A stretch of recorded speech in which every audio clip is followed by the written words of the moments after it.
ఒక్కసారి కొమ్మూరి గోల్డ్ కి కాల్ చేయండి. తాకట్లో ఉన్న మీ బంగారాన్ని విడిపించి మార్కెట్ ప్రైస్ కి వాళ్ళు కొనుక్కుని మిగతా డబ్బులు మీకు ఇచ్చేస్తారు. హాయ్, వెల్కమ్ టు మనం టీవీ. మనం ఉన్నది మన కోసం. నేను మీ జర్నలిస్ట్ మనోజ్. సో హీరోయిన్ల దుస్తులపై చాలా పెద్ద కాంట్రవర్సీ నడుస్తుంది. దానికి సంబంధించిన వాళ్ళు, సంబంధం లేని వాళ్ళు చాలా మంది బయటకు వచ్చి మాట్లాడుతున్నారు, ట్వీట్లు చేస్తున్నారు, ఇన్స్టాగ్రామ్లో వీడియోలు రిలీజ్ చేస్తున్నారు. సో ఇలాంటి నేపథ్యంలో అన్సూయ గారు చాలా ట్వీట్లు చేశారు. సో ఆవిడ చేసిన ట్వీట్స్ కావచ్చు, వదిలిన రీపోస్టులు చేసిన పోస్టులు కావచ్చు, అవన్నీ కూడా పెద్ద ఎత్తున వైరల్గా మారాయి. సో ఇలాంటి నేపథ్యంలో మనతో మాట్లాడడానికి అన్సూయ ఫ్యాన్స్ అసోసియేషన్ అధ్యక్షులు మురళీ శర్మ గారు ఉన్నారు. ఎంతో మాట్లాడదాం. ఎలా ఉన్నారు సార్? నమస్కారం అండి, బాగున్నాను. ఏంటి సార్, అన్సూయ గారు ఆవిడ పోస్టులను సమర్థిస్తారా? అనసూయ గారు క్లియర్గా చెప్పారు. ఆమెను అందరూ కూడా మిస్అండర్స్టాండ్ చేసుకుంటున్నారు. కొంతమంది రాబందులు, కొంతమంది సివిల్ పారాసైట్స్ అనేటువంటి వాళ్ళు కొంతమంది తయారైపోయి అసూయతో అనసూయ గారి గురించి కూడా చాలా చెడుగా ప్రచారం కూడా చేస్తున్నారు అనేటువంటిది అనసూయ గారు స్వయంగా రీసెంట్గా పెట్టేటువంటి పోస్టులో కూడా ఉన్నదే. వారు ఆమె అభిప్రాయాలని కూడా ప్రజలకి వేరే రకంగా మార్చి పంపడం ద్వారా గందరగోళాన్ని సృష్టిస్తున్నారు కొంతమంది ఈ రాబందులు అని చెప్పబడేటువంటి వాళ్ళు అని అనసూయ గారు చెప్పారు. మరి అనసూయ గారు ఏం తప్పు చేశారు? అనసూయ గారు మన భారతదేశ మహిళ. ఇక్కడ ఉండేటువంటి ఒక జెండర్ ఈక్వాలిటీ ప్రకారం ఆమె కష్టపడి చదువుకున్నారు, ఒక గ్లామర్ ఫీల్డ్లోకి వచ్చారు. సినిమా రంగం అంటే ఎంత కాంపిటీషన్ ఉంటుంది, ఒక ఫ్యాషన్ ఇండస్ట్రీ అంటే ఎంత కాంపిటీషన్ ఉంటుంది అందరికి కూడా తెలుసు. ప్రవేశించారు, కొన్నిట్లో నటించారు. ఆమె ఎంతో సాంప్రదాయమైనటువంటి వ్యక్తి. కానీ ఏంటంటే ప్రస్తుతము మన దేశంలో ఉండేటువంటి చట్టాల ప్రకారం కూడా మన దేశంలో స్త్రీకి స్వాతంత్రం ఉంది, ఒక సెన్సార్ బోర్డు ఉంది. దాని ప్రకారము ఒకసారి ఎక్స్పోజింగ్ చేయాల్సి వస్తుంది. వస్త్రధారణ అనేటువంటిది వాళ్ళ ఒకేషన్ని బట్టి ఉండాలి. ఇప్పుడు చూడండి, బయట చాలా గుళ్ళ దగ్గర బయట బోర్డులు పెడుతున్నారు, సాంప్రదాయ వస్త్రధారణతో లోపలికి రావాలి అని. అది పాటించి తీరాలి.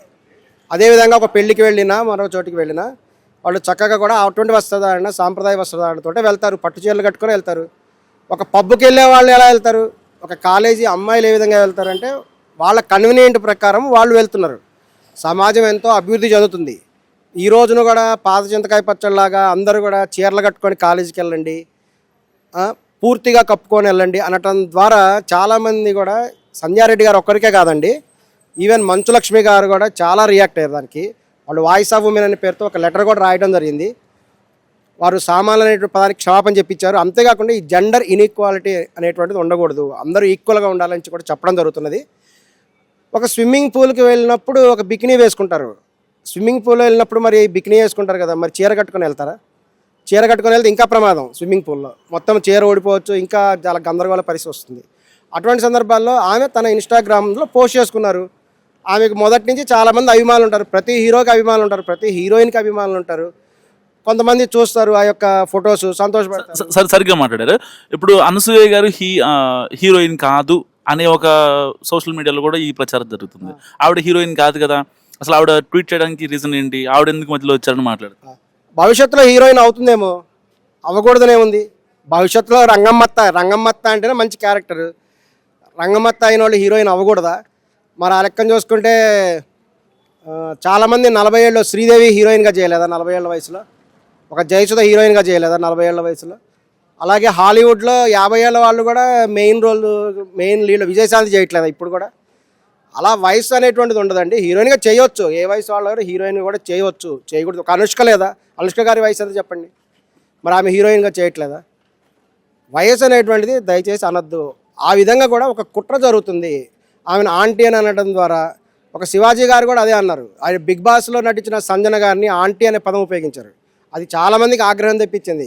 సంజన అభిమానులు చాలా కోపం వచ్చింది. అందుకే మేము అందరం కూడా శివాజీని కూడా శివాజీ అంకుల్ అని పిలుస్తున్నాం. కానీ అనసూయ గారు ఏదైతే ఆ వీడియోలు పెట్టిన తర్వాత కొంతమంది లైక్ కృష్ణకాంత్ పార్క్ దగ్గర తిరిగేటోళ్ళు కావచ్చు, కొంతమంది కొన్ని కీలక వ్యాఖ్యలు చేశారు. అంటే ఆవిడ చూపించాలి, మేము చూపిస్తాం, మీరు సడన్గా వచ్చి సంధ్యారెడ్డి లాంటి వాళ్ళు లేకపోతే ఇంకో లాంటి వాళ్ళు అనసూయ గారిని ఎక్స్పోజ్ చేయొద్దు అంటవేంటి, మేమేమైపోవాలని చెప్పి దాన్ని కూడా అనసూయ గారికి నెగిటివ్ చేసే ప్రయత్నం చేస్తున్నారు. దీని ఎలా చూడొచ్చుంటారు? అవునండి, ఒక సినిమా హీరోయిన్ ఉంది. సినిమా హీరోయిన్స్ అనేటువంటి వాళ్ళు ఒక సెన్సార్ బోర్డు నియమాల ప్రకారం వెళ్తారు. అదే ప్రకారంగా అనసూయ గారు కూడా ఒక ప్రస్తుతం సమాజంలో ఉండేటువంటి ఒక చట్టబద్ధమైన రూల్స్ ప్రకారము ఆమె అవసరమైనంత మేరకు ఇతరులకు ఇబ్బంది కలిగించినంత వరకు తనకి కన్వీనియంట్ అయిన వస్త్రధారణ తను ధరించారు. తను కేవలం తన ఫోటోలని షేర్ చేశారు. ఒక సినిమాలో హీరోయిన్ ఉంటుంది, ఐటమ్ సాంగ్స్ ఉన్నాయి, సమంత గారి ఐటమ్ సాంగ్ ఉంది, అనేక మంది ఐటమ్ సాంగ్స్ ఉన్నాయి. ఒకప్పుడు జయమాలినికి జ్యోతిలక్ష్మి అభిమాన సంఘాలు ఉన్నాయి తెలుసా మీకు? జయమాలిని కోసం సినిమా చూసేవాళ్ళు చాలామంది. మరి అటువంటప్పుడు ఆ హీరోయిన్లు తమ అంద ప్రదర్శన చేస్తారు సినిమాలో అది వాళ్ళు అందాన్ని చూసేవాళ్ళు కొంతమంది ఫ్యాన్స్ ఉంటారు. చీరతో అందంతో పాటు హీరోయిన్ చూసి సంతోషపడేటువంటి వాళ్ళు ఒక అందమైన పుష్పాన్ని చూడాలని అందరూ అనుకుంటారు కదా. వారేమీ ఇతరులకు ఇబ్బంది కలగట్లేదు, ఎటువంటి చట్టవిరుద్ధమైన పనులు చేయట్లేదు. అటువంటిప్పుడు వాళ్ళకి చూసే హక్కు ఉంది. మరి అటువంటిప్పుడు మీరు వద్దని చెప్పేసి ఇది ఎలా పోతుందంటే ఇంకా కొంతకాలానికి కూడా ఇక తాలిబాన్ కల్చర్ వచ్చేస్తేమో అందరు కూడా మీరంతా ముసుగులు కప్పుకొని కూర్చోండి, బయటకు రావడానికి లేదు అనేటువంటి పరిస్థితికి కూడా దారితీసినట్టుగా కూడా కనిపిస్తున్నది. అది గ్లామర్ ఫీల్డ్, అర్థం చేసుకోవాలి. మిస్అండర్స్టాండ్ చేసుకోవద్దండి దయచేసి. మొత్తం విప్పుకొని రోడ్ల మీద తిరగమని ఎవరు చెప్పట్లా. రోడ్ల మీద తిరిగితే దానికి తగినటువంటి కూడా ఉంటుంది, రియాక్షన్ కూడా ఉంటుంది పబ్లిక్ నుంచి. ఇప్పుడు ఒక అబ్బాయి షార్ట్ వేసుకొని తిరుగుతున్నాడు, ఒక అమ్మాయి షార్ట్ వేసుకొని తిరుగుతున్నాయి.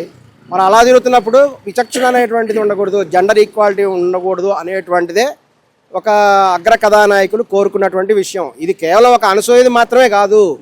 అనసూయ ఆలోచన తీరుతో కొన్ని కోట్ల మంది ఉన్నారు. ఈ రోజున ఆడపిల్లలు చూడండి, వాళ్ళు జీన్స్ ప్యాంట్లు వేసుకునే పోతున్నారు. ఫ్యాషన్ ఇండస్ట్రీని అందరూ ఫాలో అవుతున్నారు. వాళ్ళందరి దగ్గరికి వెళ్ళి మీరు ఇటువంటి వస్త్రాన్ని చేయాలంటే ఎవరైనా వింటారా? సో దీంట్లో ఇప్పుడు అనసూయ గారి వాళ్ళ హస్బెండ్ లాగడం ఎంతవరకు కరెక్ట్ అండి? అనసూయ గారి హస్బెండ్ని ఎందుకు లాగుతున్నారంటే రీసెంట్గా కూడా మీరు చూడండి, మధ్యప్రదేశ్ భోపాల్లో దాదాపు 100 పెళ్ళిళ్ళు ఆగిపోయినాయంట. ఎందుకు ఆగిపోయినాయంటే పెళ్ళిళ్ళు చేసుకునే ముందు తాము చేసుకునే అమ్మాయిది కానీ లేకపోతే ఆ అబ్బాయిది కానీ వాళ్ళ సోషల్ మీడియా చూశారట. సోషల్ మీడియా చూస్తే వాళ్ళు పెట్టినటువంటి పోస్టులు చూసి వీళ్ళు ఇటువంటి విచక్షణ లేని పోస్టు పెడుతున్నారు అని చెప్పేసి ఆ పెళ్ళిళ్ళే క్యాన్సిల్ అయినాయి. అదేవిధంగా ఇప్పుడు ఎవరైనా అబ్రాడ్ కూడా వెళ్ళినప్పుడు వాళ్ళ సోషల్ మీడియా కూడా తీస్తున్నారు. వీసా ఇచ్చే ముందు సోషల్ మీడియా అకౌంట్ చూస్తున్నారు. అంటే సోషల్ మీడియాని బట్టి వాళ్ళ మనస్తత్వం చెప్పచ్చు. సో ఇది అనేది కూడా జరుగుతుంది. ఇప్పుడు అనసూయ అంత డేరుగా బయటకు వచ్చేసి తన పిక్స్ కూడా పెడుతున్నది. ఆమె తన భర్త తనకు ముద్దు పెడుతున్నప్పుడు ఫోటో తీసుకుంది, అది తప్ప? అది ఆమె వేరే పరాయి మొగోడితో ముద్దు పెట్టుకొని అది సోషల్ మీడియాలో పెట్టలేదు కదా. తన భర్త దగ్గర ముద్దు పెట్టించుకుంటూ సోషల్ మీడియాలో పెట్టుకుంది, అది తప్పని కూడా అనిపించట్లేదు. కొంతమంది హస్బెండ్స్ కూడా అలా ఒప్పుకోరు. ఆమె అలా స్వేచ్ఛగా ఉందంటే దానికి కారణం ఆమె భర్త ఇచ్చినట్టు ఫుల్ సపోర్టే. భర్త సపోర్ట్ ఉండటం వల్ల ఆమె ఇలా తిరుగుతున్నారే. వేరే భర్త ఇది ఏం చేస్తాడు? అనసూయ భర్త స్థానంలో వేరే భర్త ఉంటే ఈ పాటికి అనసూయకి డైవర్స్ అయిపోయింది. అనసూయకి డైవర్స్ చేసి వెళ్ళిపోయేవాడు అతను ఆ విధంగా వెళ్ళలేదు. అనసూయకి తోడుగానే ఉన్నాడు, వాళ్ళ పిల్లల్ని కూడా బాగా చూసుకుంటున్నాడు. ఒక భర్తగా అనసూయకి కావాల్సినటువంటి అన్ని కూడా కల్పిస్తున్నాడు. ఆయన కనుక నిజంగా కూడా అనసూయను టైట్ చేయలేదు అనేటువంటిది చాలామంది కూడా అభిమతం. అందువల్ల అనసూయ భర్త గారిని కూడా చాలామంది కూడా విమర్శించడం అనేది కూడా జరుగుతూ ఉన్నది. కానీ ఏది మంచి ఏది చెడు అనేది అందరికీ తెలుసు, ప్రతి వాళ్ళకి తెలుసు. ఏది మంచి ఏది చెడు తెలుసు. ప్రతి అమ్మాయి కూడా ఒక గౌరవనీయంగానే జీవించాలనుకుంటుంది. వస్త్రధారణ అనేటువంటిది ఒకేషన్ని బట్టి కూడా ఉంటుంది. అసభ్యకరమైన వస్త్రధారణ వల్లనే ఈ విధమైన ఇన్సిడెంట్ జరుగుతున్నాయి, కరెక్ట్ కాదనేది కొంతమంది వాదన. పూర్తి వస్త్రాలను వేసుకోండి. ఈవెన్ దీని వెనక మంచు లక్ష్మి గారు కూడా రీసెంట్గా బయటకు వచ్చారు. చాలామంది మహిళా డైరెక్టర్లు, మహిళా హీరోయిన్స్ చాలామంది కూడా బయటకు రావడం జరిగింది. వాళ్ళు వాయిస్ ఆఫ్ ఉమెన్ అనేటువంటి పేరుతోటి మూవీ ఆర్టిస్ట్ అసోసియేషన్ వారికి ఒక లెటర్ రాశారు. ఫైనల్గా ఈ అనసూయ గారిని వ్యతిరేకించే వాళ్ళకి మీరేం చెప్తారు? అనసూయ గారిని మిస్అండర్స్టాండ్ చేసుకుంటున్నారేమో అని అనిపిస్తుంది. పూర్తిగా ఇది మిస్అండర్స్టాండింగ్ అనిపిస్తుంది. కొన్ని వర్గాల వాళ్ళు అనసూయని తొక్కివేయడానికి ప్రయత్నిస్తున్నారు. ఆమె అవకాశాలు దెబ్బతీయాలని సినిమా ఫీల్డ్లో ఉండేటువంటి కొందరు పెద్ద తలకాయలు కూడా అనసూయ మీద కుట్ర చేసి ఆమెను తొక్కేయడానికి కూడా ప్రయత్నం జరుగుతున్నది. శివాజీ గారు కూడా అదే చెప్పారు. శివాజీ గారి మీద కేసు వచ్చినప్పుడు శివాజీ గారు అనసూయ గురించి ఏం కామెంట్ చేశారో మీకు తెలుసా? అనసూయ చాలా అమాయకురాలు అని శివాజీ గారు కామెంట్ చేశారు. అనసూయ చాలా అమాయకురాలండి, ఆమెకి ఏం తెలియదు అని శివాజీ కామెంట్ చేయడం జరిగింది. ఇది అండర్లైన్ చేసుకొని పెట్టుకోవాల్సిన విషయం. వీరి వెనక చాలామంది ఉన్నారు. వాళ్ళ మధ్య ఉండేటువంటి ఘర్షణ ఈ రకంగా కూడా సమాజం మీద కూడా వస్తున్నది. Thank you. సో ఇది శర్మ గారి అనాలిసిస్. కెమెరామెన్ అశోక్తో మనోజ్, మనం టీవీ, హైదరాబాద్.